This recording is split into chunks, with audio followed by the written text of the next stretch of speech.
The moment Judge Harrison glanced up over his glasses, I could feel it in my bones. This whole circus was about to blow up in the best possible way. You ever see someone about to get roasted, and there's nothing they can do about it?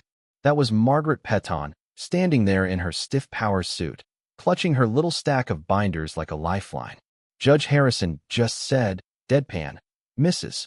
Peton, am I hearing this right? You're suing this man because his house isn't in your HOA." The way his eyebrow shot up, I almost started laughing right then and there. Margaret, president of Riverside Gardens HOA, tried to keep her voice steady. "That's correct, Your Honor. His disregard for our standards is dragging down property values for all of us." You could feel the room tighten up. People glancing at each other, trying not to smirk. When the judge turned to me, I couldn't help it. I just slid over a county map and said, "Your Honor, as you can see, my house is in Pine Ridge Estates. No HOA, totally separate from Riverside Gardens. Different developer, different everything. We don't even share a street sign." Judge Harrison didn't waste a second. He banged his gavel hard and declared, "Case dismissed with prejudice. Mrs. Peton, next time you file something this ridiculous, you'll be held in contempt." You could practically hear her blood pressure spiking. But let me back up a sec, because this mess started weeks earlier, before any of us had a clue we'd end up here, with a judge threatening to throw an HOA president in jail. See, I just moved into what I thought was my dream home, a little ranch house with a backyard workshop for my motorcycles, in a place where you could actually make your own decisions. No HOA, no busybodies measuring your grass, no monthly fees for services nobody asked for. Pine Ridge Estates was a sanctuary for folks who just wanted to be left alone. But the boundary line with Riverside Gardens, Margaret's kingdom, was only 23 feet from my back fence. Margaret Peton, you could spot her from a mile away. 60 years old, bottle blonde, jaw set like a bulldog, always marching around the neighborhood with a clipboard and a tape measure, handing out violation slips like Halloween candy. She'd been running that HOA like her own fiefdom for years, and you better believe she took it seriously. Everything kicked off when I put solar panels on my roof. Perfectly legal, fully permitted, and, most importantly, none of her damn business. That didn't stop Margaret. She marched right up my driveway one afternoon, lips pinched, and started in, "Those solar panels aren't approved by Riverside Gardens Architectural Committee." I just kept wiping down my bike and said, "That's great, because I don't live in Riverside Gardens." I figured that would be the end of it. You know what I mean? Oh, I was so wrong. Next morning, there's a bright orange violation notice taped to my front door. Not mailed, not slipped in the mailbox. Taped there, like a ransom note. Unauthorized solar installation, mailbox not to code, oil spots on the driveway. She just went down the list. Said I owed $100 a day per violation unless I appeared before the HOA board. I called my buddy James, who's a lawyer, and he couldn't stop laughing. "Keep that," he said. "This is harassment." Margaret didn't let up. Every morning at 7 a.m., there she was, snapping photos from the sidewalk. She filed city complaints about my workshop, claimed I was running a business out of my garage because I sometimes fixed friends' bikes. She even got 3 neighbors to sign a petition claiming my solar panels caused hazardous glare. Never mind that none of their houses even faced mine. But the real kicker? She sent a cease and desist letter, typed in Comic Sans on HOA letterhead, accusing me of aesthetic terrorism because I was turning my side yard into a wildflower garden. I nearly lost it. I responded by putting up a flagpole in my yard and flying a big "OL, not your HOA" flag. Petty? Maybe. But, man, it felt good. 2 days later, a process server hands me a lawsuit. Margaret wants damages for decreased property values, emotional distress, and this made-up thing called administrative burden compensation for all the time she spent trying to wrangle me.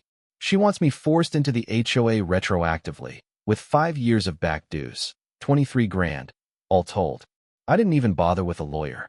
I printed 3 things: a county map, my deed, and a screenshot of Google Maps with a giant arrow and the caption, "Not in Riverside Gardens." Done.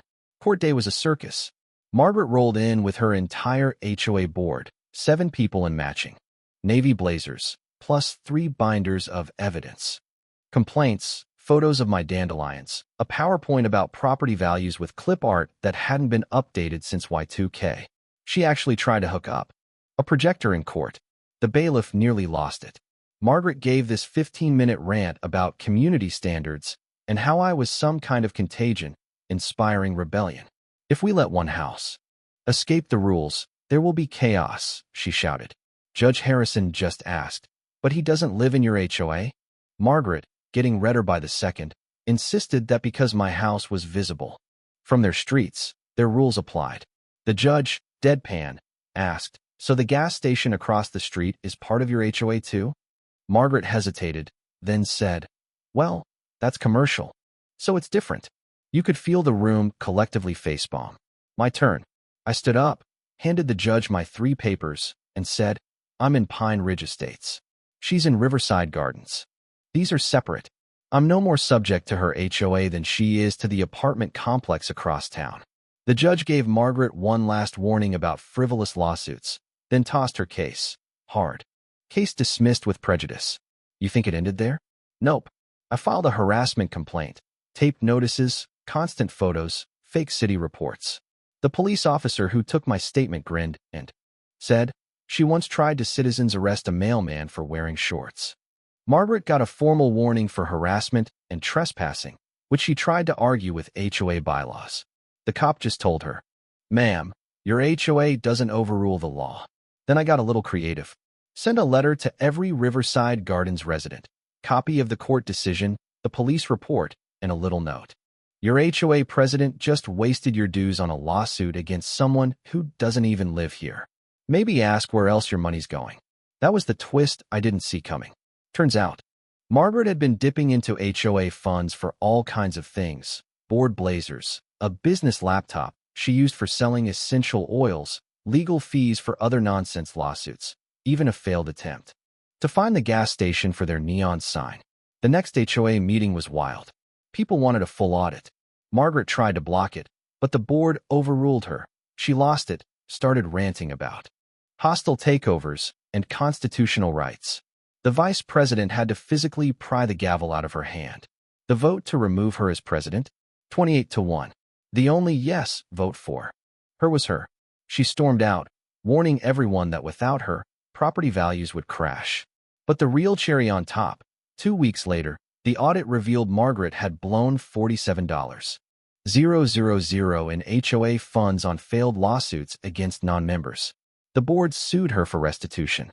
Judge ordered her to pay back $32,000, plus another $15,000 in damages.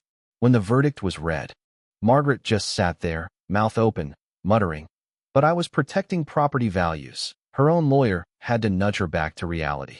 Now, I water my wildflowers every morning, solar panels shining, not a care in the world. No HOA goon patrols, no angry letters, just the sound of freedom and a lesson everyone in town remembers. Funny thing, everybody in Riverside Gardens is suddenly a whole lot friendlier. Maybe it's gratitude, or maybe it's relief. Anyway, here's what I want to know. Do you think Margaret was a villain, or was she just trying to do her job a little too hard? Where do you draw the line between order and overreach? Drop your thoughts below. Let's hear your take on justice, community, and the wild world of HOAs.